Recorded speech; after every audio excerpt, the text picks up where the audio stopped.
We've become very friendly over the last number of years.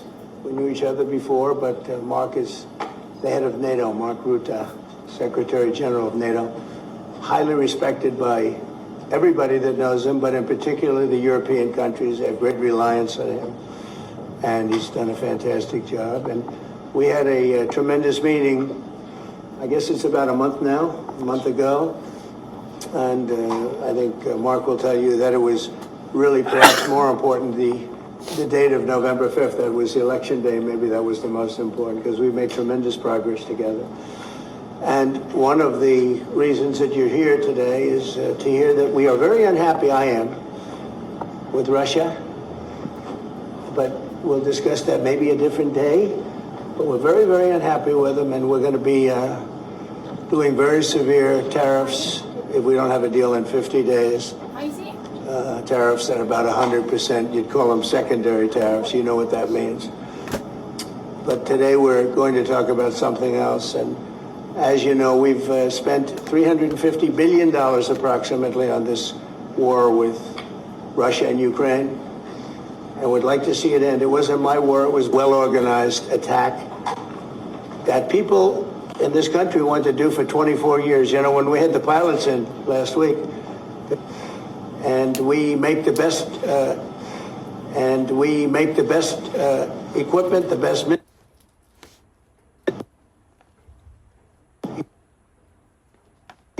And we've made a deal today, and I'm going to have Mark speak about it, but we've made a deal today where we are going to be sending them weapons, and they're going to be paying for them. The United States will not be having any payment made. We are not buying it, but we will manufacture it, and they're going to be paying for it. Our last meeting of a month ago was very successful in that they agreed to 5%, which is more than $1 trillion a year, so they have a lot of money. And these are wealthy nations. They have a lot of money, and they want to do it. They feel very strongly about it, and we feel strongly about it, too.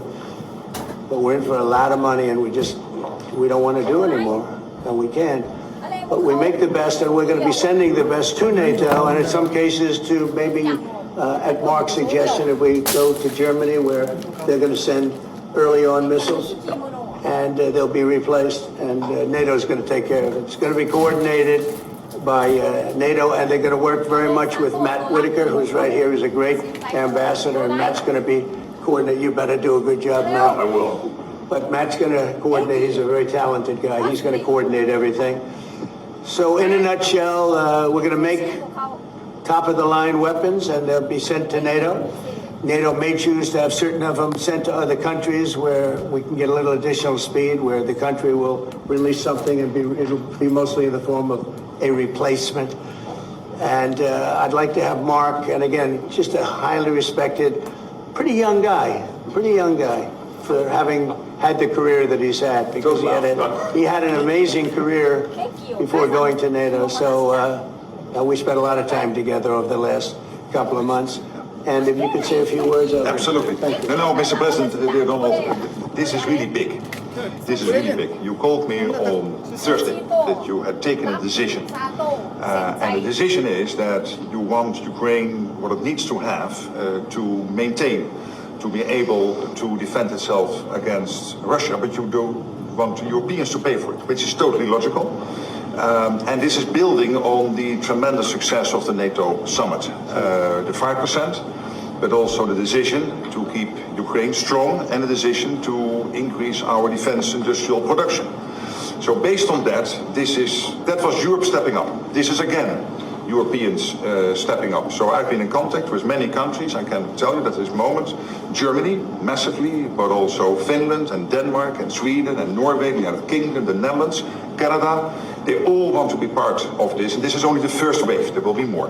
So what we will do is work through the NATO systems to make sure that we know what the Ukrainians need, so that we can make packages. Of course, in a way, we discussed it this morning with Pete Hegseth at the Pentagon, in a way that, of course, the US will keep on its stockpiles necessary to defend this country. That's absolutely clear. But it will mean that Ukraine can get its hands on really massive numbers of military equipment, both for air defense, but also missiles, ammunition, etc., etc. So if I was Vladimir Putin today and hear you speaking about what you were planning to do in 50 days and this announcement, I would reconsider whether I should not take negotiations about Ukraine more seriously than I was doing at the moment, if I was Vladimir Putin. But when I'm Ukraine, I think this is really great news for them. So I really want to thank you for that. And it means the Europeans paying for it. And again, I mentioned all these countries, we will deal with that. And exactly as you said, that might also mean that countries will move equipment fast into Ukraine and then the US later backfilling it because speed is of the essence here. So really, thank you. This is important. You did a great job, and it's a really great job. We've been very successful in settling wars. You have India, Pakistan, you have Rwanda and the Congo. That was going on for 30 years. India, by the way, and Pakistan would have been a nuclear war within another week, the way that was going. That was going very badly, and we did that through trade. I said, we're not going to talk to you about trade unless you get this thing settled, and they did, and they were both great leaders, and they were great, but Rwanda and the Congo, that was going on for 30 years, and at least 7 million people killed, and killed with a lot of pretty rough weapons like machetes, heads chopped off, going on for many years. You couldn't even get near the countries. Nobody wanted to get near. It's so frightening. And we got that one solved. Serbia, Kosovo, got that solved. That was going to be one that was going to happen. And again, that was something I use. I use trade for a lot of things, but it's great for settling wars. That was really very important. We're working, Marco is working very hard with everybody here on the Strip, the Gaza Strip. I call it the Gaza Strip, one of the worst real estate deals ever made. They gave up the oceanfront property, one of the worst deals ever made, but it was supposed to bring peace, and it didn't bring peace, it brought the opposite. But we're doing pretty well on Gaza. Steve Witkoff is here, and I think we could have something fairly soon to talk about. And we solved other one that we just seem to have, Armenia and Azerbaijan. It looks like that's going to come to a conclusion, successful conclusion. We worked on Egypt with a next-door neighbor who is a good neighbor. They're friends of mine, but they happened to build a dam which closed up water going into a thing called the Nile.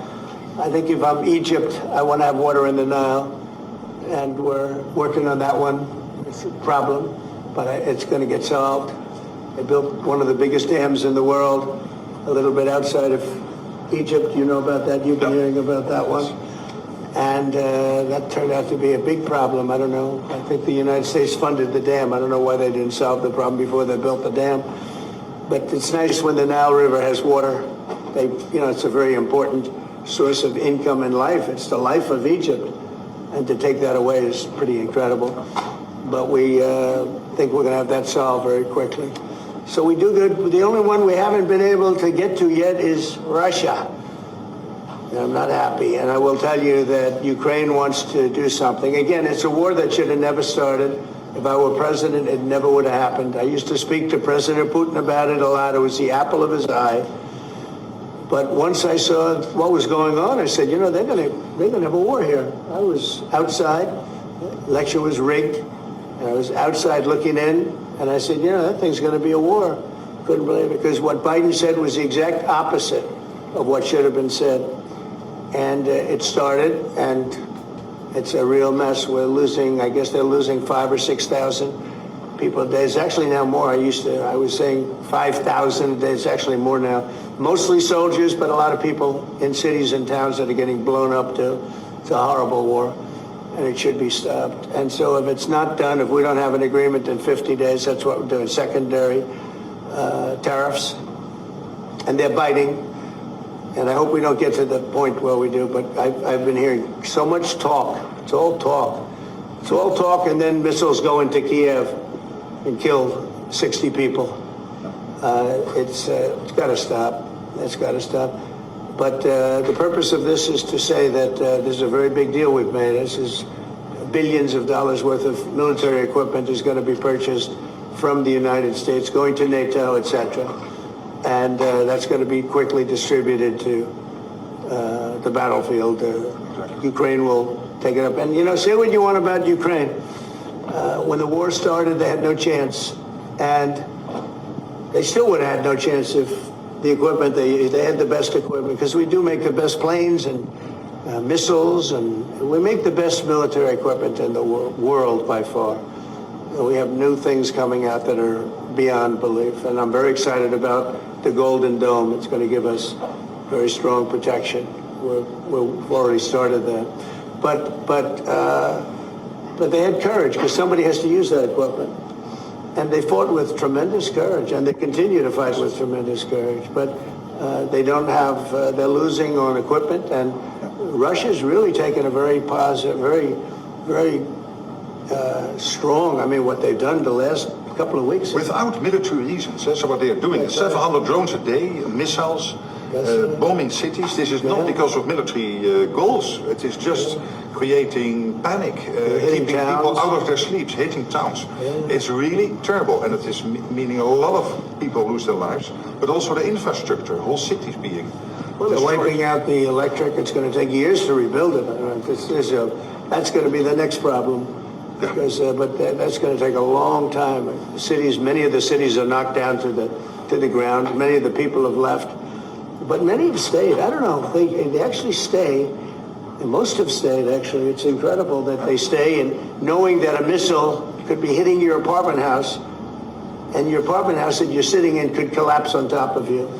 And they do very heavy construction. They don't use rebar. They do very thick concrete construction. Those are heavy buildings, big buildings and heavy buildings, and they collapse like they're made out of paper. It's unbelievable to see this happening with people, so many people being killed. So we think we're going to make progress, and we hope we're going to make progress. In the meantime, we're going to get you good service on what you need. And we really became friendly with NATO this last meeting. You know, we went from 2% to 5%, which everyone said was not even a possibility. They weren't paying 2%. Many of them were paying much less than 2%. But even those, since you became president, all committed to the 2% before the summit. And now collectively they committed to the 5%. That's right, they did. And they've been very good. And I think I made a lot of friends over there. We had a couple of days of very intensive talks. And they're great people. They're leaders of countries. Leaders of countries. Many of them great countries, some of them smaller countries, but for the most part, I'd say very solid, strong countries, and very successful. Some of them are among the most successful countries in the world. So that's the story. We hope that's going to have an impact on Vladimir Putin, and we hope it's going to have an impact on Ukraine also. We want to make sure that Ukraine does what they have to do. All of a sudden they may feel emboldened, and maybe they don't want. You know, this is a very difficult situation. Ukraine wants a peace deal. I think so. And they will stay committed to that. There's no doubt they want it. But the Russians have to become serious. They have to continue to want it, though. Yeah, I agree. But you and I will make sure of that. All of a sudden they get You and I will make sure of that. We'll make sure. I feel confident that they will do what has to be done. Plus, we have certain parameters that both sides know. And we already know what should be done. So I think that's going to be it's going to be very strong. We want everlasting peace.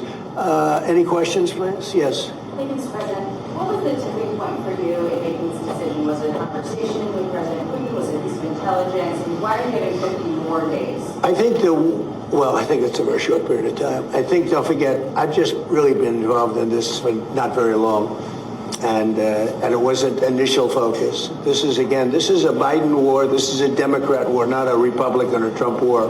This is a war that would have never happened. It shouldn't have happened. A lot of people being killed. When the final numbers come in, you're going to see a lot more people are being killed in this war than you think, than you've been writing about. It's a very deadly war. They're all bad, but this is a very deadly war. The numbers are going to be far greater. When an apartment house comes down, and they say 2 people were slightly injured. No, many people were killed. And those numbers will be at some point accurately reported. So far, they're not. It's a deadly war. I think that you're just going to see, I think you're going to see strong movement. I hope so. I hope so. You know, the secondary tariffs are very, very powerful. What about the tariffs that the Republicans in the House and the Senate have recommended? Yeah, 500%. Sure. Why are you doing 100%? Well, the Republicans are moving very strongly in the Senate, giving us total control of it, but I'm not sure we need it, but it's certainly good that they're doing it. And Lindsey Graham's working hard. The whole John Thune, all of them, they're all working hard, and they're in coordination with Mike Johnson, Speaker in the House. And I think they've actually crafted a pretty good piece of legislation. It's probably going to pass very easily, and that includes Democrats. And there's some little tweaks, but I don't want to say I don't need it because I don't want them to waste their time. It could be very useful. We'll have to see. But we can do secondary. We're probably talking about 100% or something like that. We can do secondary tariffs without the Senate, without the House. But what they're crafting also could be very good. So are you suggesting then that the Congress should move forward with those sanctions, the 500%, and that your 100 would be a separate additional package? Yeah, I mean, the 500 is, sort of meaningless after a while because at a certain point it doesn't matter. It's not going to be, it's 100. 100 is going to serve the same function. But, I have it at 100%. They may have it, I don't know what they're going to end up with. They may have it at 100 too. They may have it at 500. But they're doing some good work in the House, and I think in the House and the Senate. And as you know, they're coordinated. And they can have it done quickly. They said they'll have it as quickly as I need it. So we'll see. We're talking to him. In fact, John Thune's coming over later on to talk. Yeah, he's gonna come over and talk. Mr. President, isn't your view that Vladimir Putin is characterized as dedication? What? Isn't your view that Vladimir Putin is misguided, Did he misguide us? did not clarify his intention Yeah. to appease? Well, And what happens now in the next phase? you're going to see. I mean, we're going to go for a period of time. Maybe he'll start negotiating. I think I felt, I don't know about you, Mark, but I felt that we had a deal about 4 times. And here we are, still talking about And he didn't send serious people to the negotiations. So I remember that you were able with Marco Rubio and with Steve Witkoff to get these talks going in Istanbul. Yep. I remember I was myself in Turkey for NATO business in May, and we really put pressure on the Ukrainians to send a senior team into Istanbul, and they did. But then the Russians came up with this historian explaining history of Russia since 1250. We thought, and I thought, we should have had a deal done a long time ago. But it just keeps going on and on and on, and every night people are dying. A lot of people, a lot of Russian soldiers are dying, by the way, and a lot of Ukrainian soldiers too. But a lot of Russian soldiers are dying. 100,000 Russian soldiers since 1st of January. Since January, 100,000 Russian soldiers dead since January. So if anybody in Moscow is listening to this, again, 100,000 dead Russians since January. This is what President Putin is doing at the moment. Yeah, please. Will these be Patriot missiles specifically or Patriot batteries that you're planning? Everything. It's everything. It's Patriots. It's all of them. It's a full complement with the batteries. Yeah. When do you expect them to arrive? Well, we're going to have some come very soon, within days, actually, because a couple of the countries that have Patriots are going to swap over and will replace the Patriots with the ones they have, and Matt will coordinate with NATO. But so it's going to be, they're going to start arriving very soon. And this afternoon, Boris Pistorius, the German defense minister, is visiting Pete Hegseth, the Secretary of Defense, and we'll discuss also, I think, on this whole Patriot thing. Norway is involved, so that's on the Patriots, but this whole deal is also about missiles, about ammunition, so it's broader than Patriots. We have one country that has 17 Patriots getting ready to be shipped. They're not going to need them for them. So we're going to work a deal where the 17 will go, or a big portion of the 17 will go to the war site. Mr. President, And that could be done very quickly. Mr. President, Yeah, please. Could this transaction with NATO be viewed as a step towards achieving peace, letting Putin know that now Zelensky has a little bit more powerful tools in his tool chest, and maybe that brings him to the table to achieve peace? So I know that you do that. Brian, that's what we've been saying. I think you might have expressed it better if you want another two. That's exactly what. That was a summary. That was a nice summary. I think he's done better than us. He's a very good guy, I can tell you that. But no, it's well said. Yeah, I think this is a chance at getting peace. Or it's just going to be the same thing. I have to tell you, Europe has a lot of spirit for this war. A lot of people, you know, when I first got involved, I really didn't think they did, but they do. And I saw that a month ago when you were there, most of you, many of you were there. The level of esprit de corps, spirit that they have is amazing. They really think it's a very, very important thing to do, or they wouldn't be doing it. Look, they're agreeing to, just, you know, they're paying for everything. We're not paying anymore. We have an ocean separating us. I said, we have a problem. We make the best stuff, but we can't keep doing this. And Biden should have done this years ago. He should have done it from the beginning, but he didn't. He didn't know he was there. This guy, what a horrible job they did for this country. And I just hope between the border and this and so many other inflation, what a horrible administration. The worst administration in history, in my opinion. It's not my opinion. I think it's everybody's opinion. But this is something that shouldn't have happened, and we're going to see if we can end it. If I can follow up. I do want to make one statement. Again, I said it before. This is not Trump's war. We're here to try and get it finished and settled and whatever.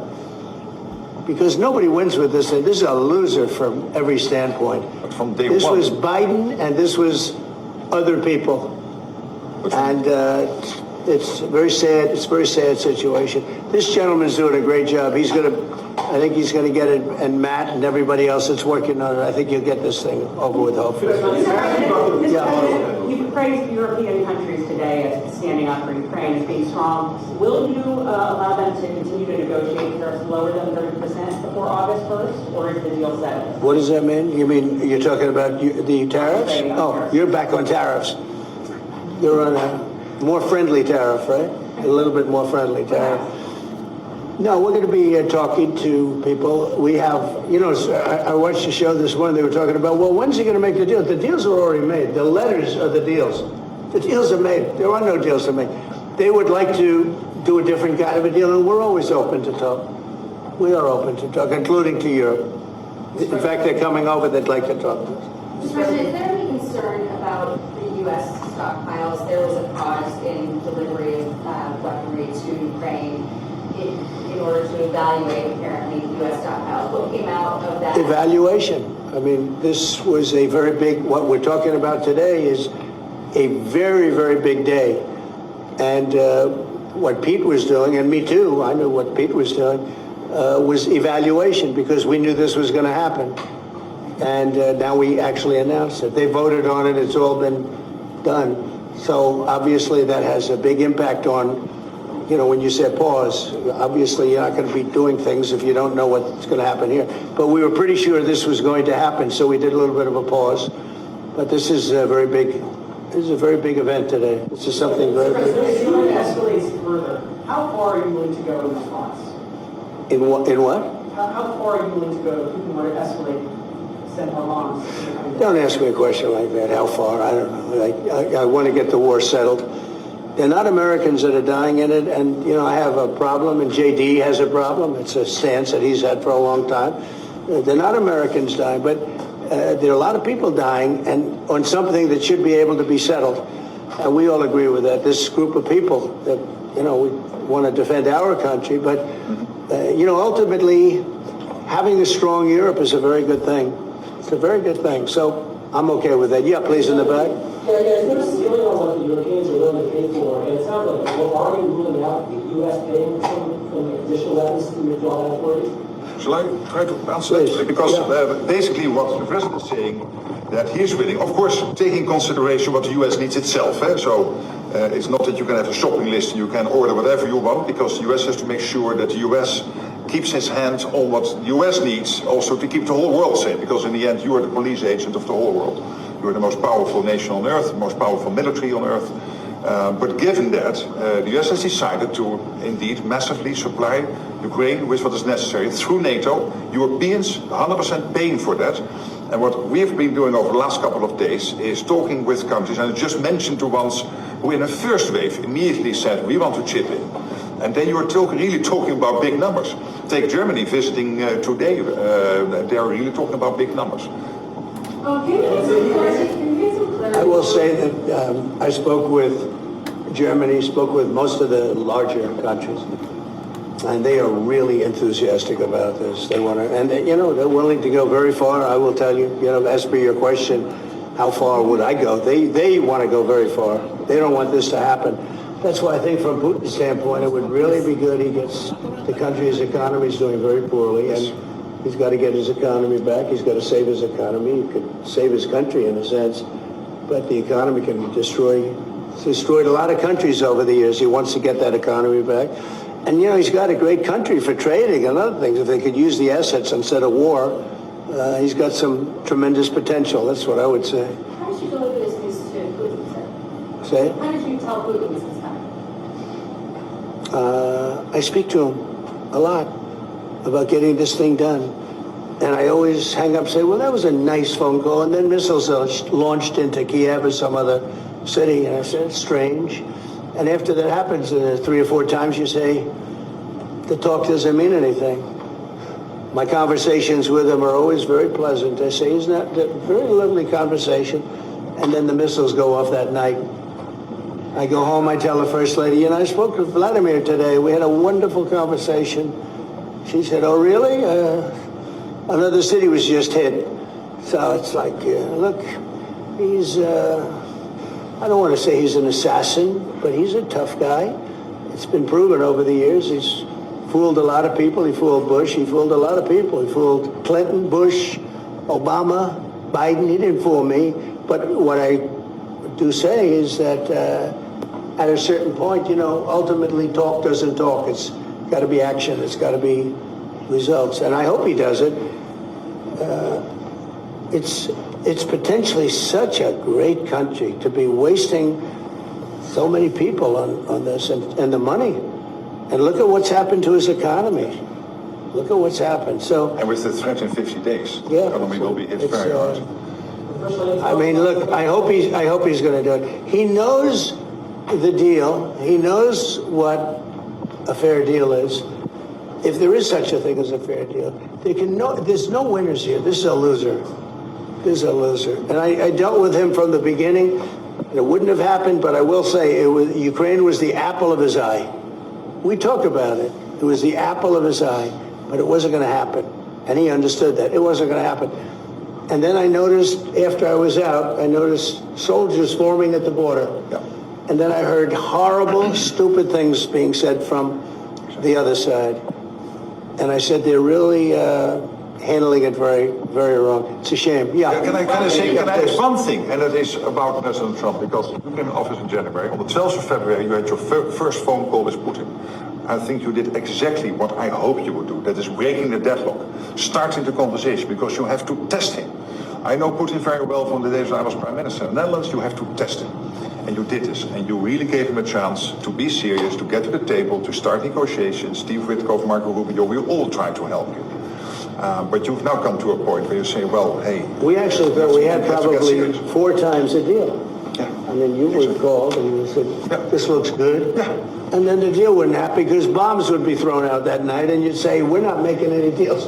It was like... But you breaking the deadlock was crucial because you had to start that process. You were the only one who was able to do that. I think we'll get it done. Do you think he's reasonable enough to negotiate? Yeah, I think we're going to get it done. I think, look,